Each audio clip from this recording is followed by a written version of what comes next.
Gracias, Paul. Buenas tardes a todos. Invitamos a la doctora Rivera que esté en la mesa.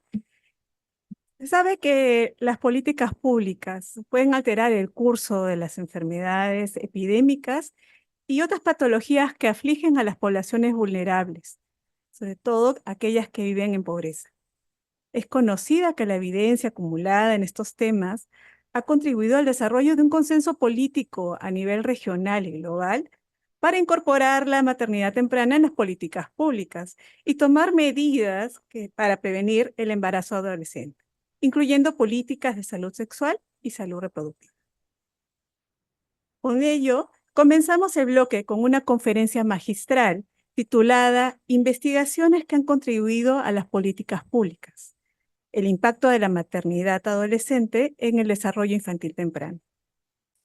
Hoy nos acompañan la doctora Arachu Castro, quien es catedrática Samuel C. Stone de la Salud Pública de América Latina y directora del Centro para la Equidad en Salud en la Escuela Celia Scott Weatherhead de Salud Pública y Medicina Tropical de la Universidad de Tulane. Actualmente es miembro del Comité Ejecutivo de la Red de las Américas para la Equidad en Salud, entre otras organizaciones. Como panelista se suma la doctora María Rivera, profesora principal de la Facultad de Ciencias e Ingeniería, directora encargada del Centro de Investigación para el Desarrollo Integral y Sostenible y directora ejecutiva del CITE Acuícola UPCH.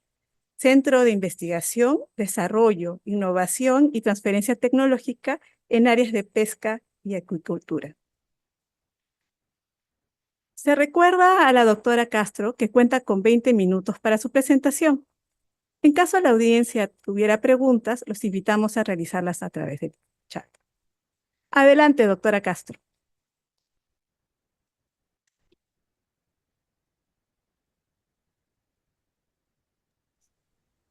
Buenas tardes. Buenas tardes. Muchísimas gracias por invitarme a estar con ustedes, aunque sea de forma virtual. Sería muchísimo mejor podernos ver en persona, pero así son las cosas. Y de nuevo, agradecerles de estar hoy aquí. Cuando me invitaron a hablar sobre algún proyecto de investigación que estuviera vinculado con las políticas públicas, pensé en este tema, que es un área en el que me dedico desde hace poco tiempo, pero donde ya empiezo a ver algunos resultados. Quería también declarar que mi presentación no refleja la perspectiva de la Universidad Peruana Cayetano Heredia o de nadie más. Y como antecedentes, bueno, yo llevo muchos años realizando investigación en República Dominicana, desde 2009. He trabajado en diversos aspectos, sobre todo de la salud reproductiva, y en el año 2016 o 17 empecé a colaborar con la doctora Laura Sánchez Vincitore, que es directora del Neurolab de la Universidad Iberoamericana en Santo Domingo.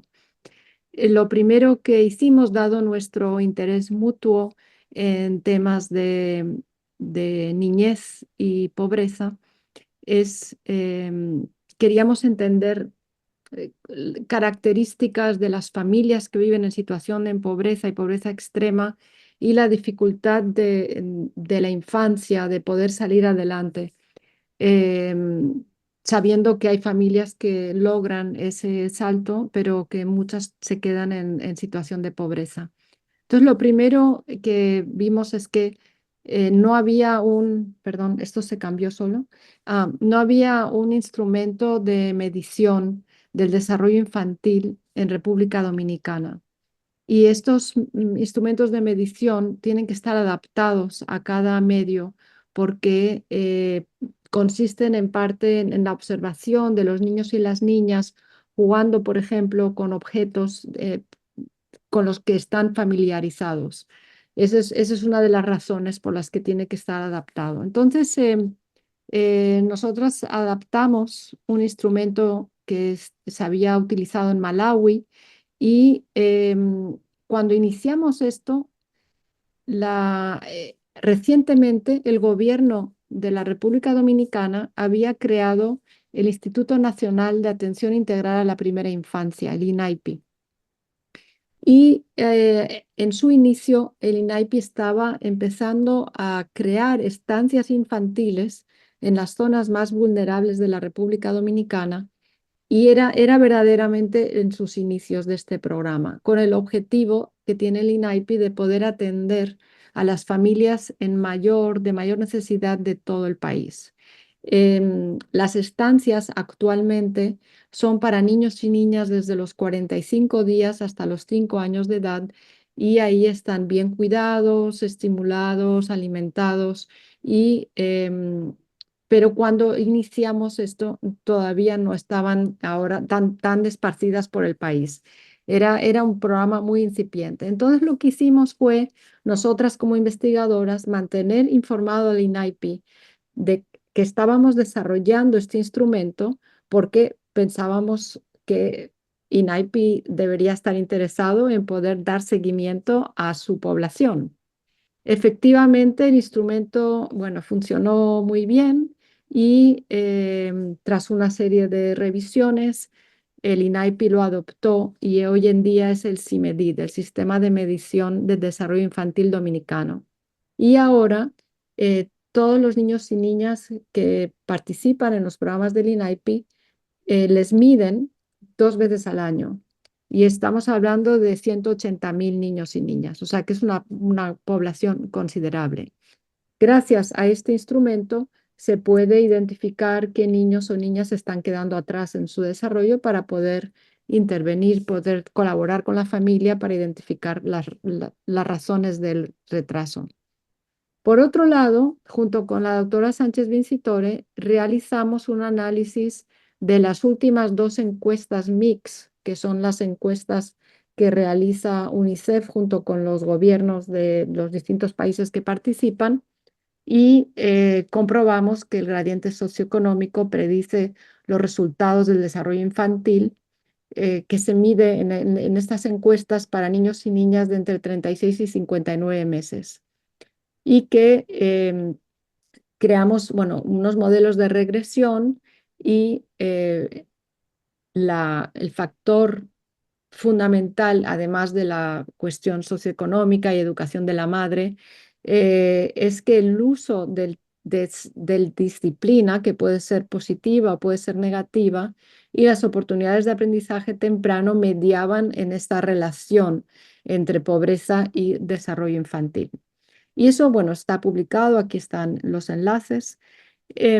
Más adelante, eh, eh, aumentamos nuestro vínculo con el INAIPI y hemos estado trabajando en diversos proyectos. Solo les voy a mencionar algunos porque tenemos alguna publicación más. Entonces, lo que hacemos es que nosotras asumimos nuestro rol de investigadoras y el INAIPI es quien tiene esta labor de política pública de atender a una parte importante de la población y siempre que desde que iniciamos esta colaboración, hemos estado, por ejemplo, hemos hablado con las personas del equipo del INAIPI, qué tal si podemos trabajar con población infantil y con sus familias para identificar algunos aspectos que pueden ayudarnos a entender mejor qué es lo que está sucediendo en las familias y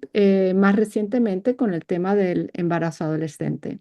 Entonces, el año pasado estudiamos a 102 madres de niños y niñas de 2 a 4 años en 3 zonas de Santo Domingo de alta concentración de pobreza y pobreza extrema.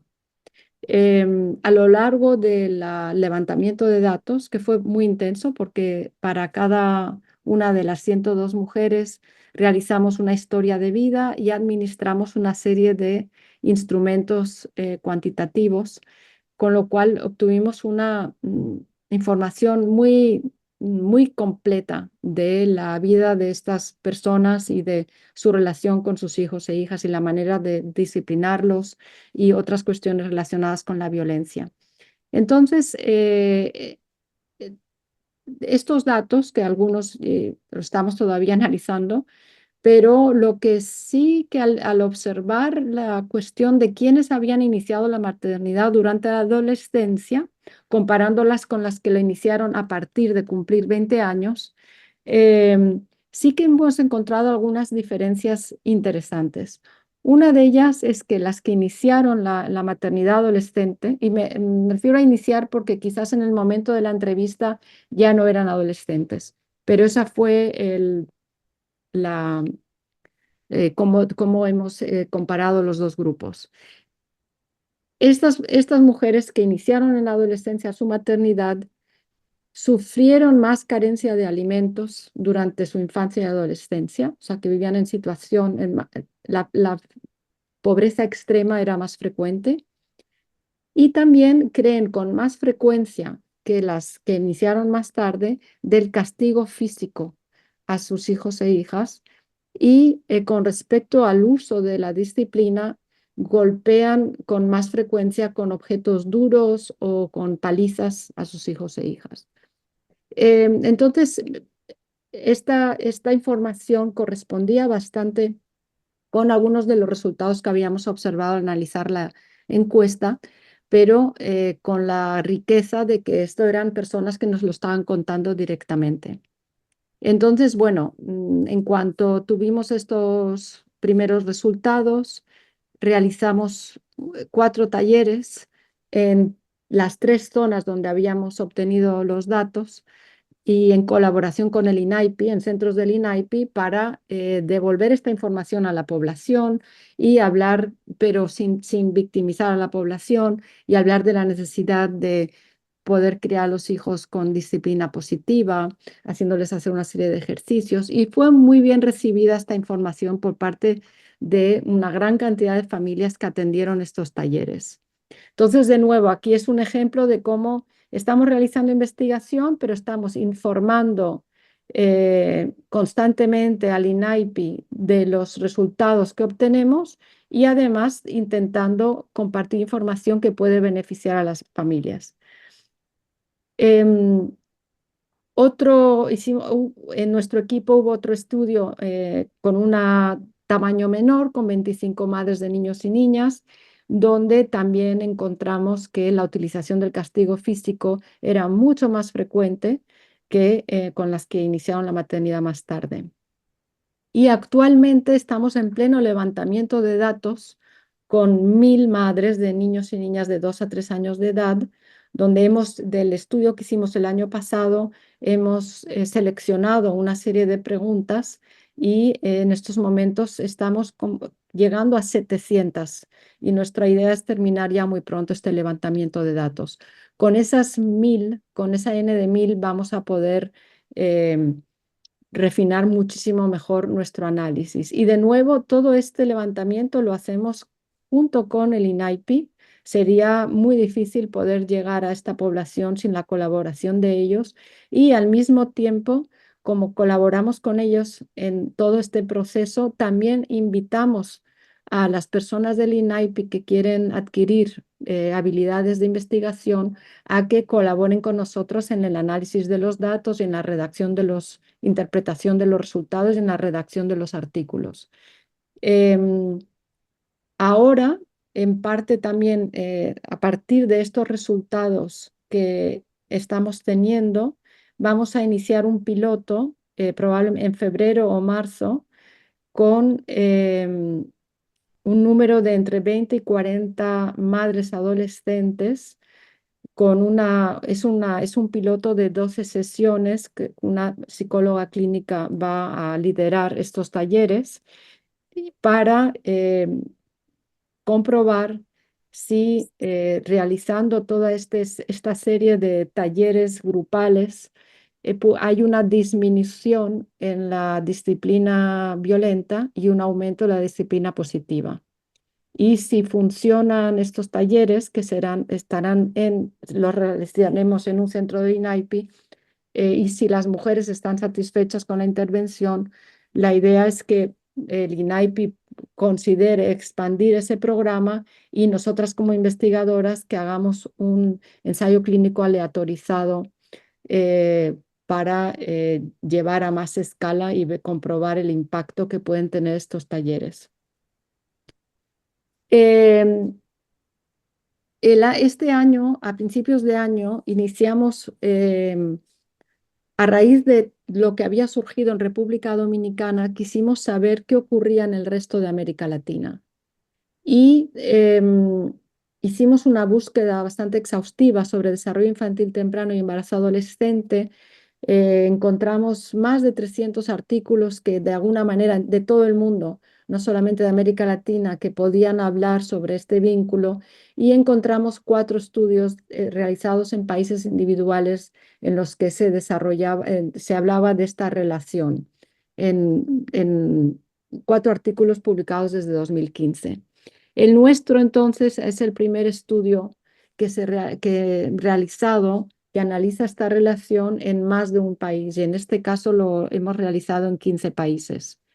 Y las implicaciones de este análisis que hemos realizado subraya los beneficios que pueden tener las políticas. Perdón, yo pasaré mis láminas. Los beneficios que pueden tener las políticas para mejorar el bienestar y las oportunidades educativas y laborales de la juventud adolescente que ayuden a retrasar la edad de la maternidad. Entonces, en el análisis que hemos realizado de estos 15 países, hemos utilizado las encuestas mix de todas las últimas rondas, de las 2 últimas rondas que se han realizado de estas encuestas. Y es importante mencionar que el tema del embarazo en la adolescencia es un tema muy complejo que ha estado en la esfera política o pública desde el año 1994, a raíz de una de las conferencias internacionales realizada en el Cairo, de las reuniones internacionales sobre población.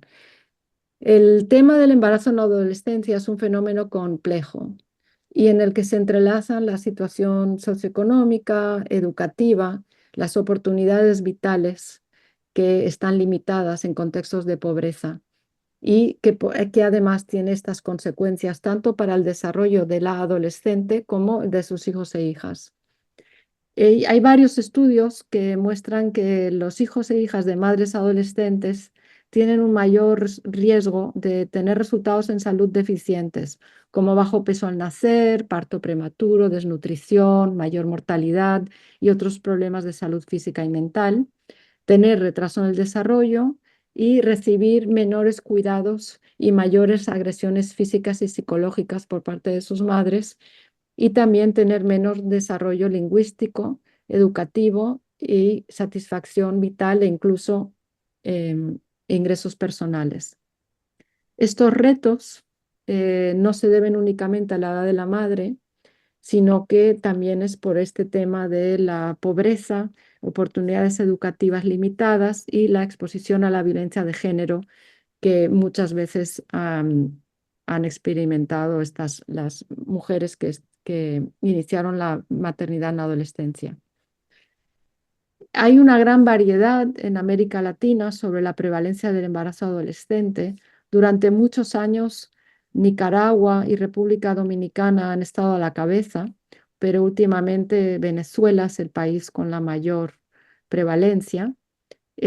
América Latina es la segunda región del mundo, seguida del continente africano, aunque otros años que he mirado los datos más o menos están bastante parecidos en términos de la concentración de embarazo adolescente. O sea, se agradecería si no me pasan las láminas, por favor.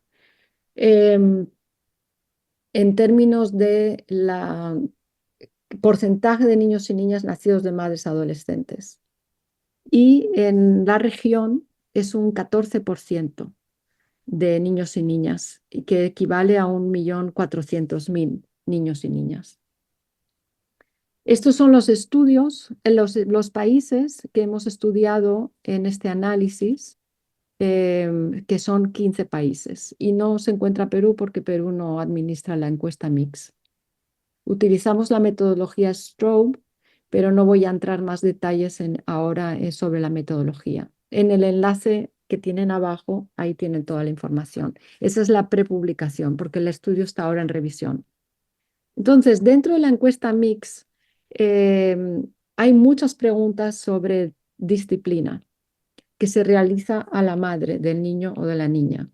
Nosotras lo que hicimos fue agruparlas por disciplina positiva, que consiste en quitar privilegios, explicar por qué el comportamiento es incorrecto o dar al niño otra cosa que hacer, comparado con la disciplina negativa, que consiste en sacudir al niño, gritar, chillar, azotar, bueno, toda una serie de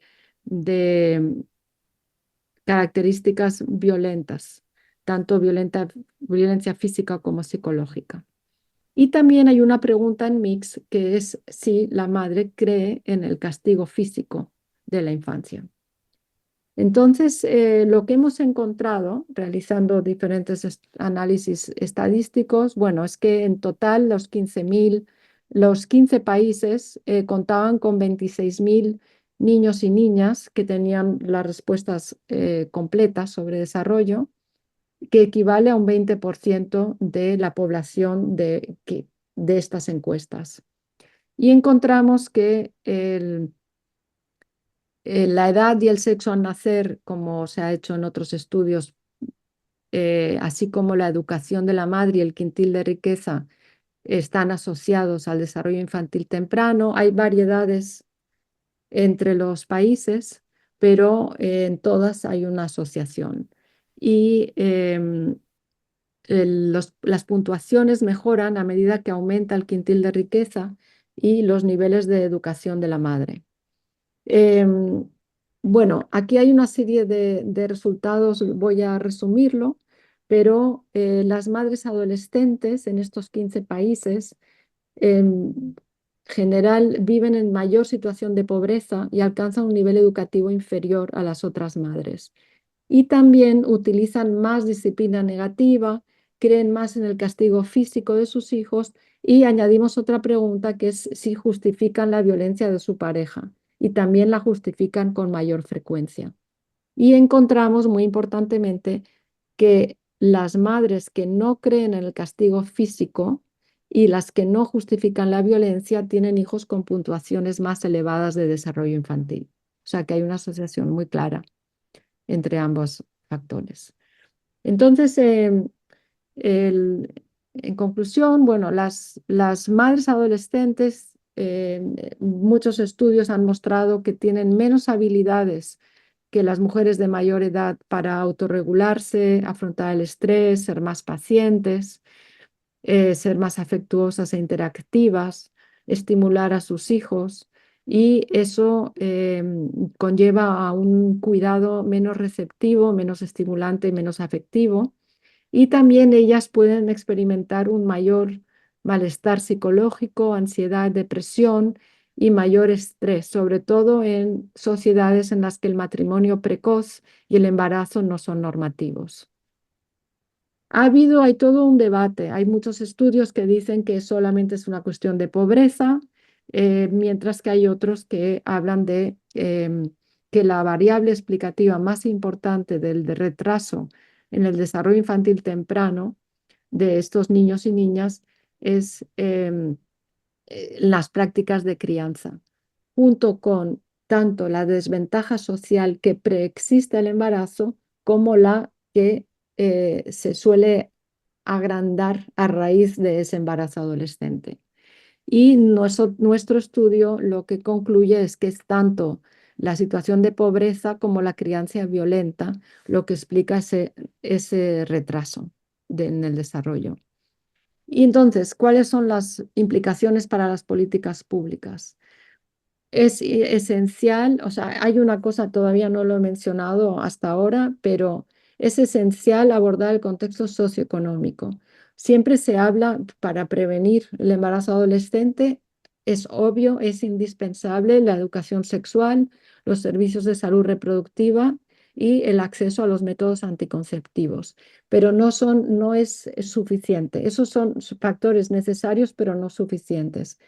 Para retrasar la edad de la maternidad, se tiene que abordar ese contexto socioeconómico que es uno de los factores que lleva a la juventud a iniciar esa maternidad, muchas veces por falta de otras oportunidades educativas o laborales. Y por eso ese tema de educación y trabajo es muy importante poder invertir para poder mitigar algunas de las desventajas a las que se enfrenta esta población.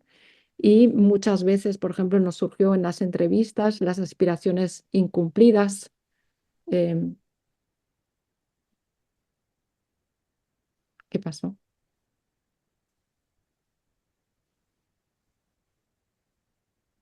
Em, Me disculpan, no sé qué pasó.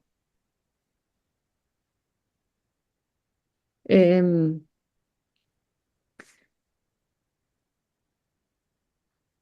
Esas aspiraciones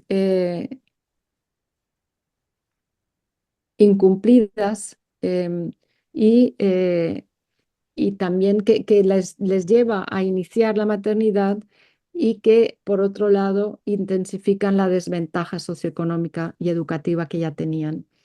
Y por otro lado, para quienes ya han iniciado la maternidad como adolescentes, es importante proporcionar recursos y conocimientos que promuevan prácticas de crianza efectivas y entornos familiares no violentos. Nuestra experiencia en República Dominicana, por ejemplo, está tan enraizada la crianza violenta que yo, por ejemplo, las personas a las que hemos entrevistado, no hay duda de que aman a sus hijos e hijas.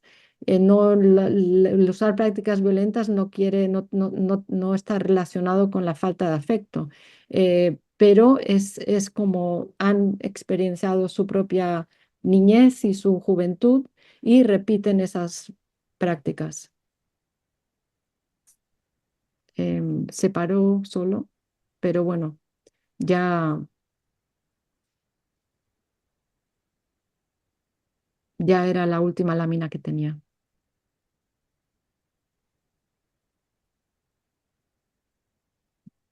Muchas gracias, doctora Castro, por la presentación tan interesante.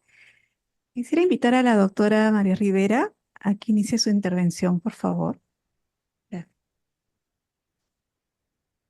Muy buenas tardes a todas las autoridades de nuestra universidad, al doctor Enrique Castañeda, rector, el doctor Carlos Cáceres, vicerrector de investigación, directores de la Oficina de Apoyo al Investigador, de Innovación, todo el equipo de del Vicerrectorado de Investigación, y también tenemos acá presente a nuestra querida doctora Fabiola León Velarde, actualmente directora de la Escuela de Posgrado, al doctor Llanos, un investigador bastante eh, importante en nuestra universidad. Muchas gracias, doctora.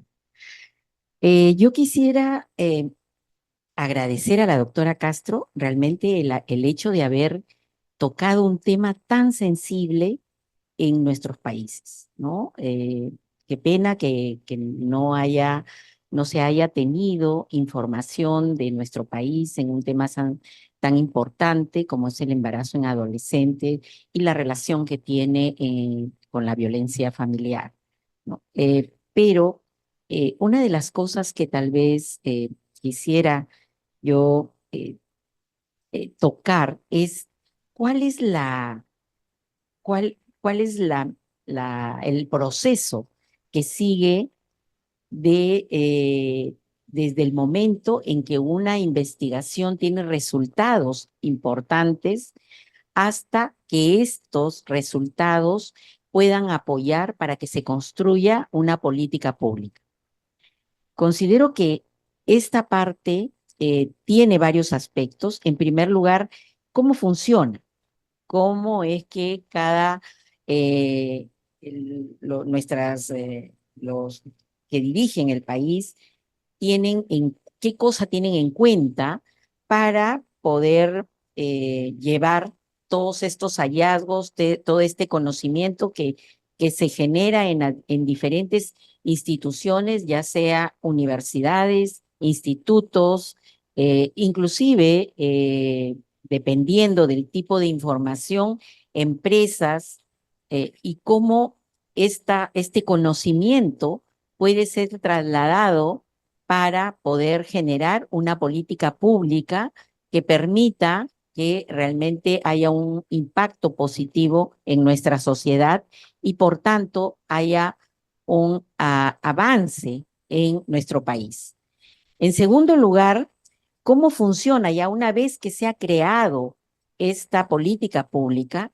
¿Cómo va a funcionar? ¿Cómo se va a desarrollar dentro del Estado, dependiendo si corresponde al Ministerio de Educación, al Ministerio de Producción u otros ministerios para poder llevarlo a que se cumpla en todas las instancias? Y en tercer lugar es cómo medimos esa política, ¿no? Cómo vamos a medir el impacto que ha causado en la sociedad. Yo creo que son tres aspectos que son sumamente importantes, porque no basta decir, ok, vamos a generar una política pública y luego el hecho de cómo se va a desarrollar luego en la sociedad, en las diferentes instancias, no se hace un seguimiento y menos aún cómo es que esta política ha impactado de manera positiva o negativa en la población. Tenemos varios ejemplos. Uno de los ejemplos es nuestra ley universitaria, ¿no? Una ley que realmente se dio desde el año 2014 y que había tenido una acogida bastante importante y que propició el desarrollo de las instituciones universitarias, ya sea públicas o privadas. Eso, por ejemplo, fue una política muy acertada. Lamentablemente, poco a poco esta ha ido deviniendo en prácticas no, no como las que hubieran sido importante continuar, sino se han ido dejando algunos aspectos importantes. Pero podría, en el caso de mi experiencia como gestora de la investigación, de la innovación, una política a nivel de producción. Por ejemplo, podría decirles que a través del Ministerio de la Producción, en la época del doctor Piero Yesi como ministro, él pudo identificar cuál era la importancia del aporte de las universidades, de los institutos de investigación y algunas empresas muy productivas, importantes, podían apoyar al crecimiento de las pequeñas, medianas y grandes empresas. Y todo esto se convirtió en una política pública, la creación de centros de innovación no solamente públicos, sino también mixtos, centros de innovación público-privados, con un apoyo importante del Estado y también de la contraparte privada. Creo que eso fue una política bastante importante que está teniendo un impacto positivo en la sociedad. Y ese impacto positivo, si bien es cierto, no se ha podido ver rápidamente, pero creo que en el transcurso del tiempo se va evaluando y va presentando resultados todavía no generales, pero sí en algunas zonas, algunas comunidades que han logrado la mejora en su producción. Y nos queda preguntarnos, ¿no? Preguntarle a la doctora Castro, en la experiencia que usted tiene, ¿cómo más o menos ha podido desarrollarse este proceso desde el momento en que la investigación ha tenido éxito, ha tenido resultados importantes hasta el momento en que se ha convertido en una política pública? Gracias, doctora. Em, Sí, muchas gracias por las preguntas. Bueno, yo en mi experiencia he trabajado, bueno, he trabajado en distintos temas. Durante muchos años trabajé el tema de VIH y, y he trabajado en otros temas de enfermedades infecciosas, de mortalidad materna, y también mucho tema de violencia obstétrica, en el que sigo muy involucrada. A mí me parece que lo fundamental como investigadores es involucrar a los tomadores de decisión desde el inicio, porque como investigadores podemos identificar cuáles son los problemas que quizás nos están visibilizando en la toma de decisiones, pero si queremos que esa información se recoja y se utilice para transformar las políticas públicas, hay que involucrar a los tomadores de decisión desde el inicio, aunque no sean investigadores. Eso, por ejemplo, por eso yo he hablado bastante hoy del INAIPI, que es una colaboración que funciona muy bien. El INAIPI tiene una función pública, no son investigadores y sin embargo, desde el inicio han mostrado un gran interés en que las evidencias les permitan mejorar el alcance que tienen con la población y mejorar los servicios que ofrecen. Y si mi colega y yo, la doctora Sánchez Visitor y yo, hubiéramos decidido crear el instrumento de medición sin contar con el INAIPI, hubiéramos tenido esa publicación igual, pero esa publicación estaría ahí y no, nadie la leería, nadie la utilizaría, porque no es porque está publicado que la gente que más nos interesa que la lean lo vayan a utilizar. Además, también en esa etapa en la que estamos desarrollando ideas de investigación y colaborando con los tomadores de decisión también tienen ideas que pueden ser muy importantes en la hora de elaborar el estudio. Entonces, me parece que tienen que ir de la mano.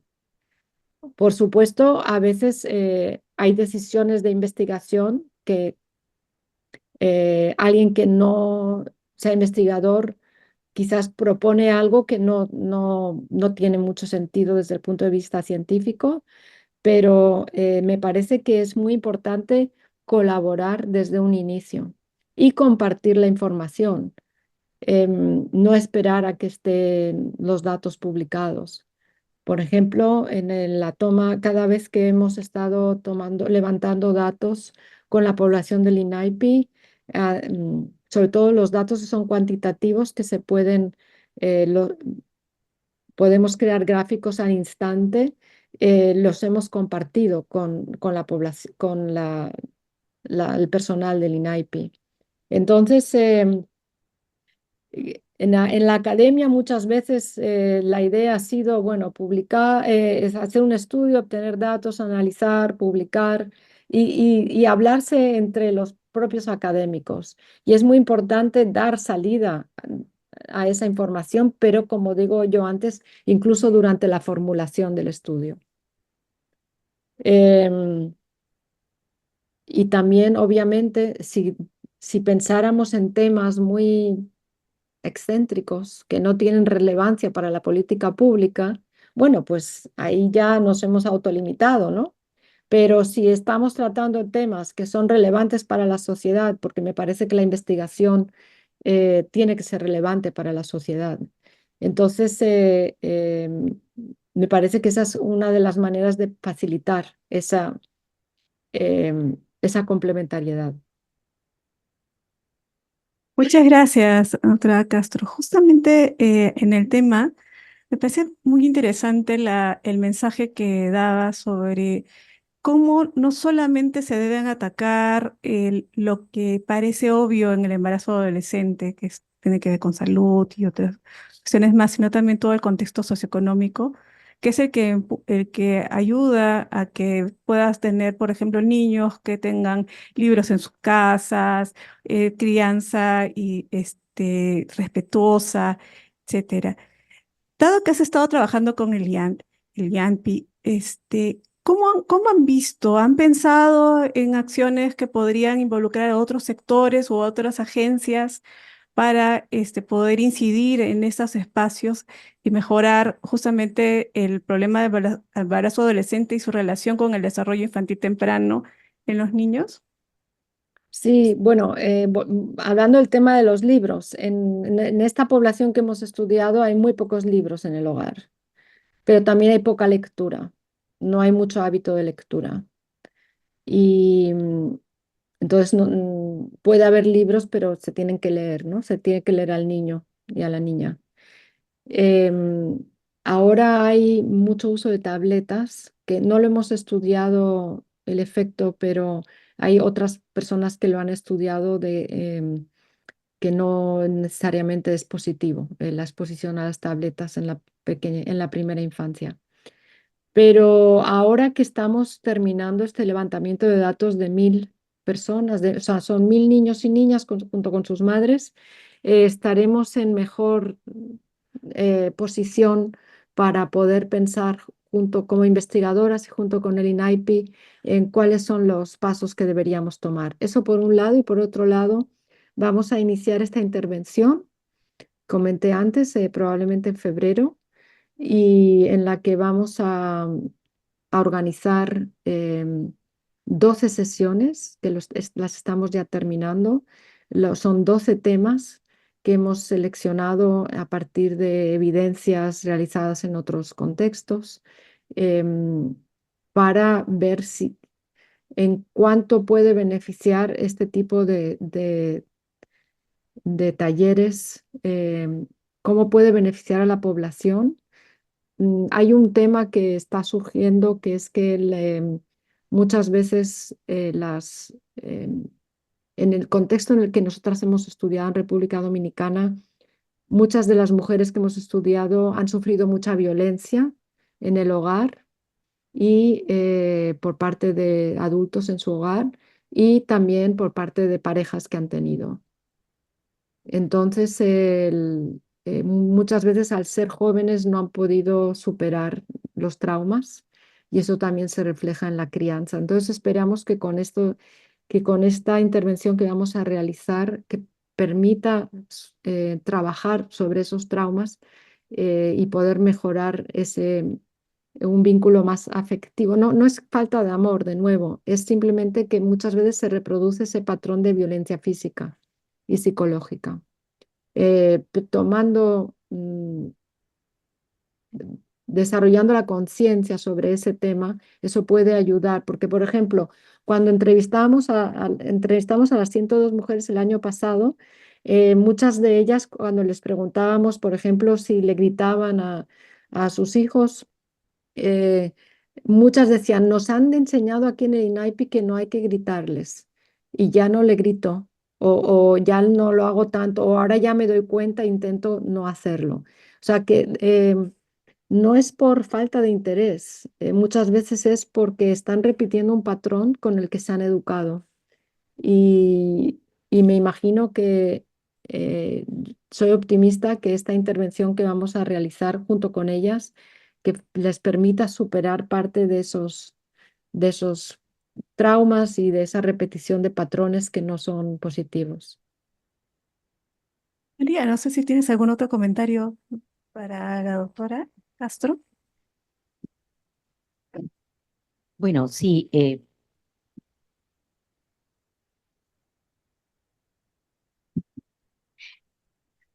sí, ella ha tocado el aspecto de el hábito de lectura en estas familias, ¿no? Pero ese es un tema muy generalizado ahora.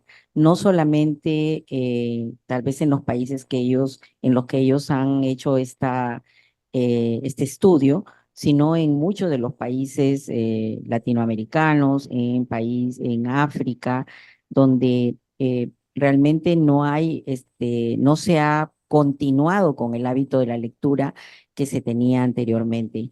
Y creo que el hecho de poder evaluar cuál es el impacto del uso de las tabletas y de teléfonos celulares en niños muy pequeños, sería importantísimo ver los resultados de este estudio porque creo que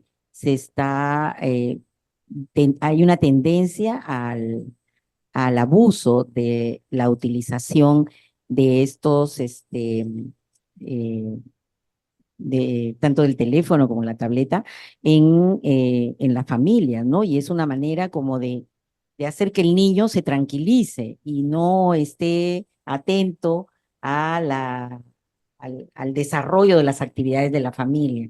Y eso yo creo que es algo negativo, ¿no? Pero sí nos gustaría que cuando tengan los resultados podamos tener una conversación y ver cuáles han sido los resultados de un estudio ya serio, grande, y que nos pueda dar algunas pautas también para encaminar ese trabajo en nuestro país. Gracias, doctora. Gracias. Esto que estás mencionando, María, perdón, antes que te interrumpa, Arachu, es que suena como si fuera tu niñera digital, ¿no? Entonces, justamente se están hablando de la crianza y de los hábitos, la crianza positiva, ¿no? Y la disciplina para los niños. Entonces, pensando en esto, en ambientes de violencia generalizada, doméstica generalizada. Sé que en República Dominicana, donde he estado trabajando, de hecho puede haber estas características, pero también en otros países de Latinoamérica, como es donde estamos. Y allí nos quedaría, nos dejaría entonces a reflexionar cómo hacemos para que la investigación no quede solamente como la publicación, como ya mencionábamos, sino también como o algo meramente declarativo, sino tome ya acción, ¿no? Y las autoridades o quien pueda estar ahí de por medio tomando decisiones, las acoja, incluso las propias comunidades. Arechuk, ¿tú qué has pensado al respecto? Dado que ya has estado trabajando, como bien dices, desde el inicio, ¿qué consideras que debe seguir, ¿no? ¿Cómo hacemos como investigadores para que nuestros resultados vayan más allá? Bueno, en salud pública, que quizás no es lo mismo en otras áreas, pero en salud pública en América Latina existe desde hace ya muchos años la tradición de la medicina social latinoamericana, que proviene de la academia, que está fundamentada teóricamente, pero que tiene que tener un plan de acción. La investigación tiene que ayudar a resolver problemas humanos. Y, y las políticas públicas se supone que también. Entonces, me parece que la investigación, que como investigadores tenemos la responsabilidad de poder contribuir a resolver problemas humanos. Si no tenemos ese objetivo, entonces nuestros resultados no van a ser necesariamente relevantes en la escala pública. Tenemos algunas preguntas del público que voy a pasar a leerlas. La primera es de John Eder, que nos pregunta, ¿cómo podemos relacionar la lactancia materna y el embarazo en adolescentes en la primera etapa de desarrollo, ya que son etapas cruciales para el niño? Sí, bueno, hicimos un estudio también junto con datos del INAIPI, junto con las compañeras del INAIPI sobre sobre lactancia y desarrollo infantil temprano, con la limitación de que solo teníamos la pregunta de si el niño o la niña había recibido lactancia en o sea, si sí o no. No sabemos la duración.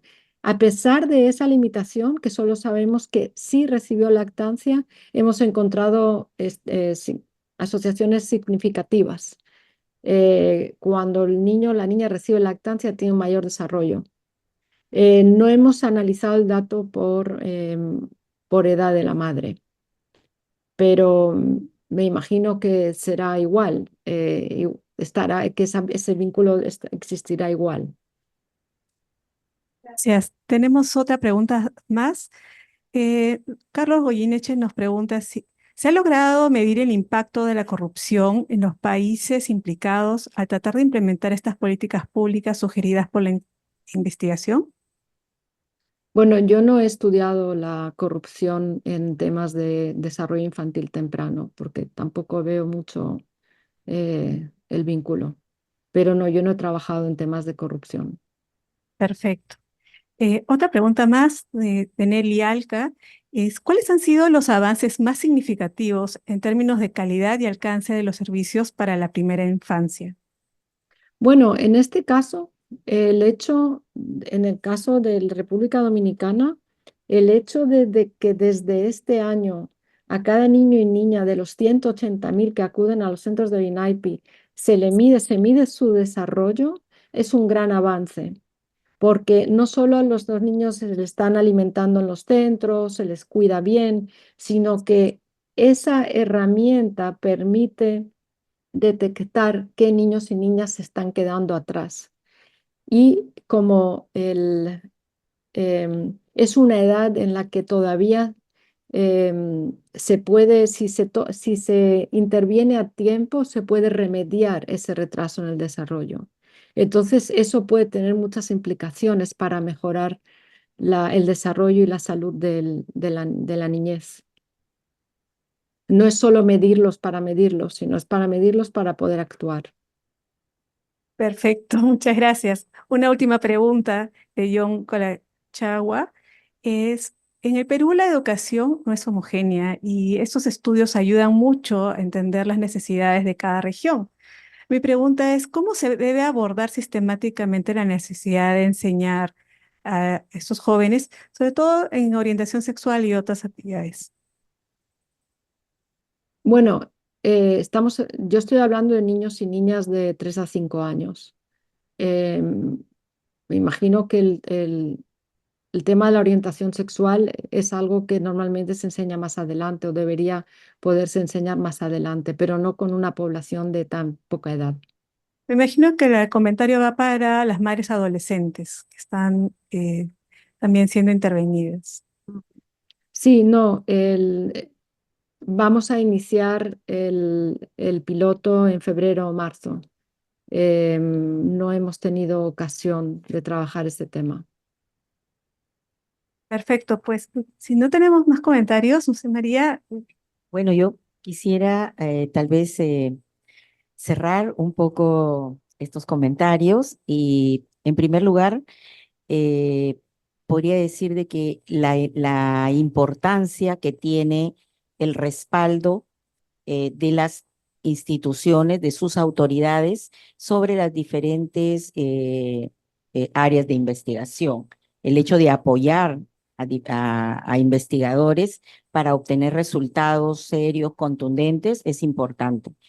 Una de las cosas, un ejemplo que podríamos dar, por ejemplo, fue hace algunos años donde la universidad ha tenido una trayectoria bastante, nuestra universidad, una trayectoria bastante importante en enfermedades de mal de montaña crónico y sobre todo crónico.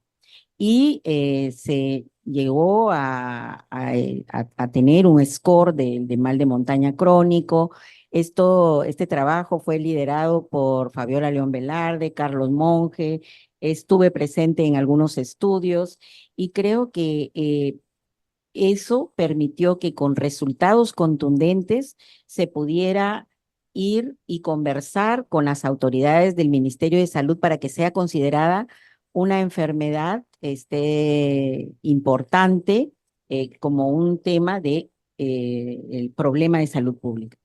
Entonces, considero de que tal vez no hay un protocolo, no hay pasos a seguir establecidos y qué buena el consejo que nos ha dado la doctora Castro de incluir de manera mucho más directa a las autoridades que podrían tomar las decisiones para convertirlas en salud pública. Ese es uno de los ejemplos. Y otro ejemplo también de nuestro amigo, el congresista, que hace poco ha trabajado intensamente para lograr facilitar el ingreso de equipamiento para investigación a las instituciones que la realizan y que se ha convertido ya en una política pública. Creo que, bueno, él creo que va a estar en el siguiente bloque y podrá contarnos un poco su experiencia al respecto, pero creo que son ejemplos y yo creo que en la Facultad de Salud Pública también ha habido una serie de estudios que han podido llegar a convertirse en una política pública para impactar de manera positiva en la población. Bueno, eso como a manera de ejemplo, ¿no? Gracias. muchas gracias, María. Aracho, no sé si gustas hacer algún comentario final. Bueno, animarles a seguir hablando de estos temas porque me parece indispensable porque además la investigación que se vincula con políticas públicas también, eh, bueno, no solo tiene mayor impacto, pero para mí es fundamental que tenga relevancia para la sociedad. Pues muchísimas gracias a todos los asistentes. Antes de pasar al siguiente bloque, nos despedimos cordialmente de la doctora Aracho Castro, agradeciéndole su participación en este evento. Invitamos a la doctora Rivera y a las autoridades que nos acompañan a salir un momento al hall para la foto respectiva. Muchas gracias.